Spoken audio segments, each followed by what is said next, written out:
back. You're watching the game. Now we'll continue breaking down the play-ins picture, this time over at the Western Conference. Still joining us is NBA All-Star analyst Isaac Go. And we have now reached the part of the show where, ladies and gentlemen, we're going to be talking about the Lakers. Drum roll. Okay, so Isaac Go. The Lakers beat the Minnesota Timberwolves barely, 108 to 102, despite the incredible clutch play of Mike Conley towards the end in that fourth quarter. Parang The iba yung free pagsabi throw. mo ng I'm Mike sorry, but that was an Conley, amazing Ay. sequence. Alam mo naman yun. Ako sasabihin niya LeBron James, the clutch play of LeBron LeBron James. James in the end. But let's take a look at that win, 108 to 102 in overtime for the Los Angeles Lakers. LeBron James, incredible performance, 30 points, 10 rebounds, and 6 assists. Did that game make you feel more confident about the playoff chances of this Los Angeles Lakers team? Of course, of course. And LeBron's goal every year is to make the playoffs. And once he gets into the playoffs, it's a different switch for him. And he is trying to end he's going to try to cement his legacy, which is already cemented, but he wants to cement it even more. But finally, they have a roster that's contributing. They got Anthony Davis healthy. And this roster seems like maybe they could make a late push for the NBA playoffs. I mean, I know everyone knows that I'm a Trailblazers fan, but hopefully you guys, welcome me to the bandwagon direct, the producers, all the Laker fans, because I kept on saying before the play-ins that this Lakers team might actually win the whole championship. Do you agree, Isaac? Is that even possible? Will the Lakers... I mean, they're gonna go up against Memphis, number 2, and they're Yeah. number 7. Do you think they can beat Memphis? They can beat Memphis. Right? With all the talent that they have. They can. And then what's funny is I saw the post this morning where there was a 0.3% chance that the Lakers were gonna make the playoffs after going 2-10, and they wrote it on the board.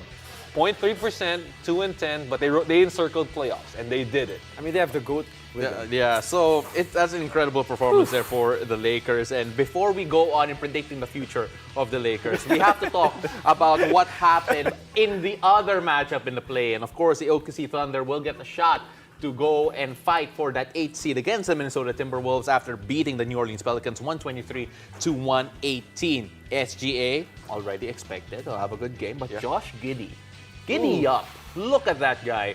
How impressed are you with OKC's young group, and can they do damage against the more veteran crew of Minnesota? OKC is one of those teams that you can never overlook because they have the talent. SGA, Josh Giddey, even guys like Jalen Williams, Lou Dort, they have a lot of guys in that roster who just want to ball out. They want to have fun. And most teams probably be like, no, we don't want you to win. We want you to tap for our picks. But I think this playoff experience, if they do win, is going to pay dividends down the line. They have so many picks anyway, so... That's right. They have so many weapons Chet in their bag.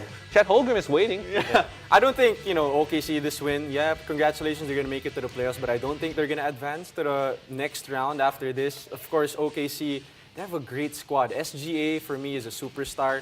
He just needs more, players and pieces around him. But, OKC against the New Orleans Pelicans, let's talk about a little bit of New Orleans. No Zion once again at this point of the season.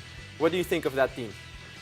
And we've seen that once, of course, Tubum Gonzalez, the resident New Orleans fan, is that if Zion is there, I don't think they're in the play-in. They could be in contention for in the playoffs. They would have been sure-cut playoffs, but this veteran, this is a good mixed team. They have veterans like CJ McCollum, Brandon Ingram, who dropped 30, JV, who had 16 and 18, and they got young guys like Trey Murphy, Zion, Herb Jones, Jose Alvarado eventually, that this could be a good mix of guys that if they did make the playoffs with a healthy Zion, they would scare teams. I mean, but they're all out. So now the Thunder will go up against the Timberwolves. What do you think of this matchup?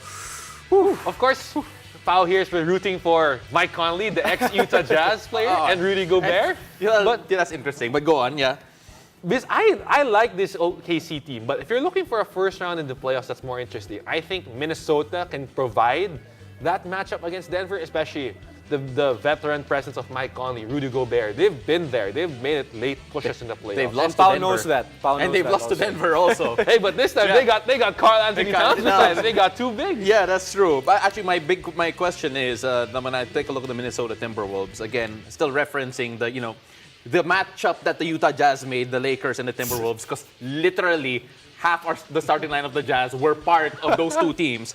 You take a look at the Minnesota Timberwolves, is it still an issue? The whole all the punches that happened in the past few days, do you think that it will resonate in that last play-in game? Will Gobert be passed to? All the punches. Will I they just expect got that more? down. Right? Yeah. Will they miss Jaden McDaniel even more because he punched the wall? You take a look at all of that. Do you think all of those big holes will appear against the OKC Thunder?